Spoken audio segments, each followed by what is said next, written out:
ഇത്തവണത്തെ ഇലക്ഷന് നമ്മുടെ പാർട്ടിക്ക് പ്രത്യേകിച്ച് പണിയൊന്നും ഉണ്ടാവില്ല. പറയാണ് വടകരയും തൃശ്ശൂരുമാണ് എന്ത് സംഭവിക്കുമെന്ന് ഏറ്റവും പ്രധാനപ്പെട്ട രണ്ട് ചോദ്യങ്ങളൊന്ന് ദീപ്തി സാറിനോട് ചോദിക്കുന്നു. എല്ലാം ശരിയാവുന്നല്ലോ പറഞ്ഞ് നമുക്ക് നോക്കാം. നീ പറഞ്ഞോ. കെ മുരളീധരന് ഇത്ര ലീഡ് ഉണ്ടായിരുന്നില്ല, 8000 വോട്ടുകളെ ഉണ്ടായിരുന്നുള്ളൂ. ആ സമയത്താണ് ഷാഫി പറമ്പലിന് 12,000. എന്നെ കൊണ്ട് തോറ്റു. എല്ലായിടങ്ങളിലും ആദ്യഘട്ടത്തിലെ ഒരു റൗണ്ടിൽ ഉണ്ടായിരുന്ന മുന്നേറ്റമല്ലാതെ കെ ശൈലജയ്ക്ക് ആവർത്തിക്കാൻ സാധിച്ചിരുന്നില്ല. ഇങ്ങനെ ഒരു വിധി എഴുത്തുണ്ടാവുമെന്ന് സ്വപ്നത്തിൽ പോലും വിചാരിച്ചല്ലോ.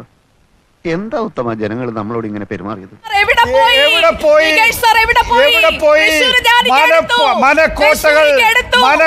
നമ്മള് തൃശ്ശൂർ ചോദിച്ചിട്ട് കൊടുത്തിട്ടില്ല. ആ നമ്മളോടാണ് ഇന്ത്യ ചോദിക്കുന്നത്. നമ്മൾ കൊടുക്കൂല. ചാരമാണെന്ന് കരുതി വെറുതെ ചകയാൻ നിൽക്കണ്ട. കനല് കെട്ടിട്ടില്ലെങ്കിൽ പൊള്ളും.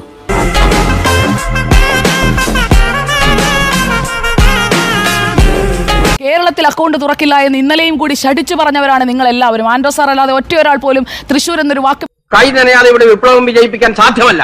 വരൂ, നമുക്ക് പോയി ഒളിത്താവളങ്ങൾ കണ്ടുപിടിക്കാം. വേണ്ടിയില്ല. തൃശ്ശൂരിൽ മൂന്നാമതാകുമെന്ന് പറഞ്ഞതാണ് പ്രവചന സിംഹം ഉണ്ണി സാറിന്റെ പ്രവചനം. അതെവിടെ പോയി എന്നുള്ളതാണ് എനിക്ക് ചോദിക്കാനുള്ളത്. നിങ്ങളെ രണ്ടുപേരെയും ഞാൻ ഇന്നു മുതൽ എന്റെ അസിസ്റ്റന്റ്മാരായിട്ട് നിയമിച്ചിരിക്കുന്നു. ദിവസക്കൂലി 500 രൂപ. ഡെമോഗ്രാഫിക് സിറ്റുവേഷൻ അതെല്ലാം നോക്കി തന്നെയാണ്. കേരളത്തിൽ ഒരിക്കലും വരാൻ പോകുന്നില്ല. അതിനായി കുറെ വോട്ട് കണക്കുകളും ഇവിടെ പറയുന്നുണ്ടായിരുന്നു. എല്ലാം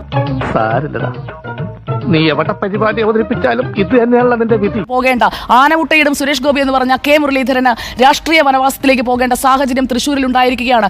മാന്ത്രിക വിദ്യ കൊണ്ട് രാജകുമാരനായി മാറിയ തെണ്ടിച്ചെറുക്കന്റെ കഥ ഒരു മുത്തശ്ശി കഥ പോലെ വിചിത്രം.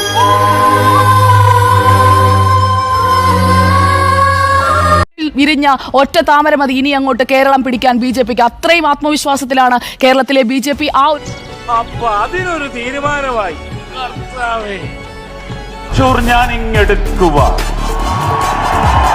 ഏത് ഗോവിന്ദൻ വന്നാലും ശരി തന്നെ.